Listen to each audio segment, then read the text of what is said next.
नमस्कार दर्शक बंधु जय जगन्नाथ। तो कथा ओडिशार न्यूज चैनल को पुणी थरे दर्शक बंधु स्वागत।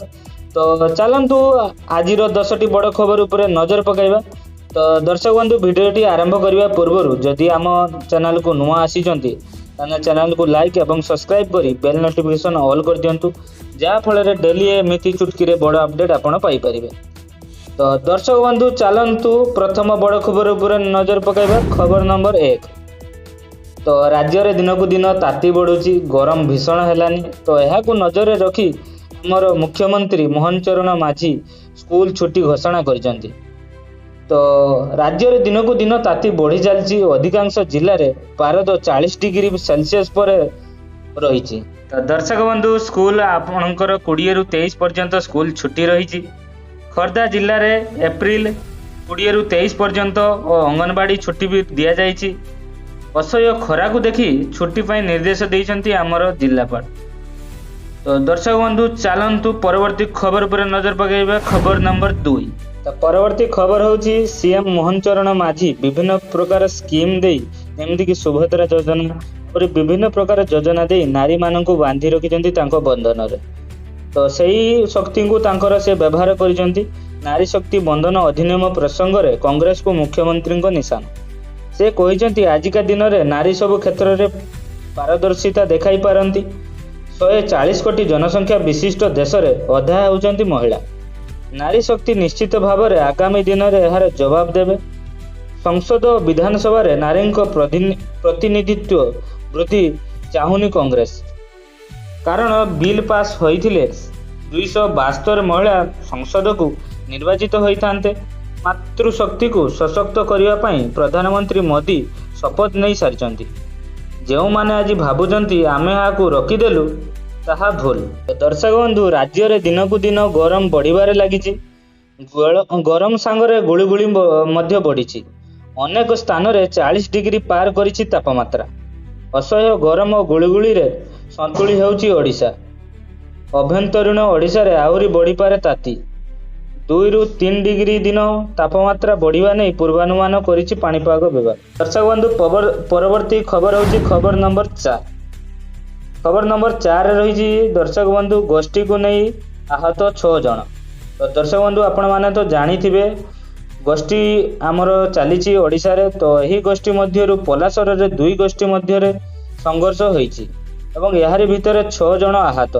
कवि सूर्यनगर थाना गुड़ियाली छकरे गोष्ठी संघर्ष होईछि। एक व्यावसायिक सूत्रता को नहीं 2 गोष्ठी मध्य से संघर्ष होइथिबा जणा पड़िछि। दर्शक बंधु परवर्ती खबर नंबर 5। भुवनेश्वर इन्फावाली रे हेटेरोजेन्स इंटीग्रेंस पैकेजिंग सॉल्यूशंस रे शिलान्यास करिसंती मुख्यमंत्री। यह देशर प्रथम अत्याधुनिक 3D चिप पैकेजिंग यूनिट। एही प्रकल्पर शिलान्यास मुख्यमंत्री मोहन चरण माझी करिसंती। तो जहाँ ओडिशा रे सेमीकंडक्टर उत्पादन क्षेत्र को एक बड़ दिग देवे। तो दर्शक बंधु आज हेउची सोमवार पवित्र अक्षय तृतीया। एही अवसर में महाप्रभुंकर विश्व प्रसिद्ध चंदन यात्रार शुभारंभ हेबो। अक्षय तृतीया अवसर में पक्षी मुठी अनुकूल करिवे चाषी भाई। अक्षय तृतीया दिन घर को सुना किणी आनिले धन संपत्ति वृद्धि घटी थाए बोली विश्वास रही।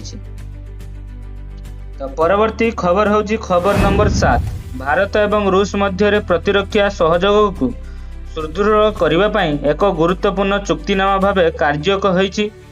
इंडिया एवं रूसिया मध्य एग्रीमेंट साइन होईछि। फेब्रुआरी 2025 रे नुआ दिल्ली एवं मस्को मध्य स्वाक्षरित भारत और रूसिया पारस्परिक लॉजिस्टिक एक्सचेंज चुक्तिनामा भाव परिचित। यही चुक्तिनामा चलित वर्ष जनवरी 12 तारिख रे कार्यकारी होईछि। यार सूचना अनुसार रूस रो सरकारी आईनगत पोर्टाल शुक्रवार रिपोर्ट करिछि। एही चुक्तिनामा अनुसार भारत एवं रूस एवं परस्पर सीमार सीमित सामरिक उपस्थिति बजाय रखिपारे। एथिरे सर्वाधिक 3000 सैन्य, 5टी युद्ध जहाज एवं 10टी विमान अंतर्भुक्त जहाँ एककालीन नियोजित करा जाय पारिबो। तो दर्शक बंधु परवर्ती खबर नंबर 8। भुवनेश्वर तातीरे छटपट होउछि पश्चिम ओडिशा। उपर मुहा पारद 45 डिग्री छुई पारे पारद। टिटिलागढ़, बलांगीर, सोनपुर, संबलपुर और झारसुगुड़ा रे तापमात्रा बढ़ी 43 डिग्री छुईब। ଅଭ୍ୟନ୍ତରୀଣ ଓଡ଼ିଶାରେ ବି ଅସମ୍ଭାଳ ତାତି ହେବ। 16 ତାରିଖରେ ଉପକୂଳ ଓଡ଼ିଶାର ବିଭିନ୍ନ ସ୍ଥାନରେ ଅସହ୍ୟ ଗରମ ଓ ଗୁଳିଗୁଳିଆ ହୋଇପାରେ। ତେବେ ଉତ୍ତର ଓ ଦକ୍ଷିଣ ଓଡ଼ିଶାରେ କିଛି ସ୍ଥାନରେ କାଳବୈଶାଖୀ ପ୍ରଭାବ ଆଶଙ୍କା ରହିଛି। ତ ଦର୍ଶକ ବନ୍ଧୁ, ପରବର୍ତ୍ତୀ ଖବର ନମ୍ବର 9। ତ ଏହି ଖବରଟି ଆପଣଙ୍କ ପାଇଁ ଆଶ୍ଚର୍ଯ୍ୟଜନକ ହୋଇପାରେ। ନୃଶଂସ ସ୍ୱାମୀର ନାରକୀୟ କାଣ୍ଡ। ଟଙ୍କା କେଇଟା ପାଇଁ ସ୍ତ୍ରୀକୁ ଠେଙ୍ଗାରେ ପିଟି ପିଟି ହତ୍ୟା କଲା ସ୍ୱାମୀ।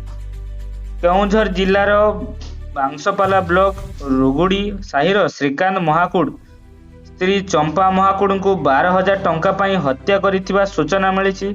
ବାହାରେ କାମ କରୁଥିବା ଶ୍ରୀକାନ୍ତ ସ୍ତ୍ରୀଙ୍କ ନିକଟକୁ 12,000 ଟଙ୍କା ପଠାଇଥିଲା। ସ୍ତ୍ରୀ ଚମ୍ପା ଏଥିରୁ 4,000 ଟଙ୍କା ଖର୍ଚ୍ଚ କରିଦେବାରୁ ଏନେଇ ସ୍ତ୍ରୀଙ୍କୁ ହତ୍ୟା କଲା ସ୍ୱାମୀ। ଘଟଣାସ୍ଥଳରେ ନୟାଗଡ଼ ପୋଲିସର ପ୍ରାଥମିକ ତଦନ୍ତ ଜାରି ରହିଛି। ବନ୍ଧୁ, ପରବର୍ତ୍ତୀ ଖବର ନମ୍ବର 10। ରାଜ୍ୟରେ 5 ମେଡିକାଲ କଲେଜ ପାଇଁ ଜମି ଚିହ୍ନଟ କରିବାକୁ ନିର୍ଦ୍ଦେଶ ଦେଇଛନ୍ତି ସରକାର। ଗଜପତି, ମାଲକାନଗିରି, ରାୟଗଡ଼ାରେ ନୂଆ ଆୟୁର୍ବେଦିକ ମେଡିକାଲ କଲେଜ ଏବଂ ନୟାଗଡ଼ ଓ ନୂଆପଡ଼ାରେ 2ଟି ସରକାରୀ ହୋମିଓପାଥି ମେଡିକାଲ କଲେଜ ପ୍ରତିଷ୍ଠା ହେବାକୁ ଯାଉଛି। ଏନେଇ ମୁଖ୍ୟମନ୍ତ୍ରୀ ତାଙ୍କ ବଜେଟ୍ ଅଭିଭାଷଣରେ ଘୋଷଣା କରିଛନ୍ତି।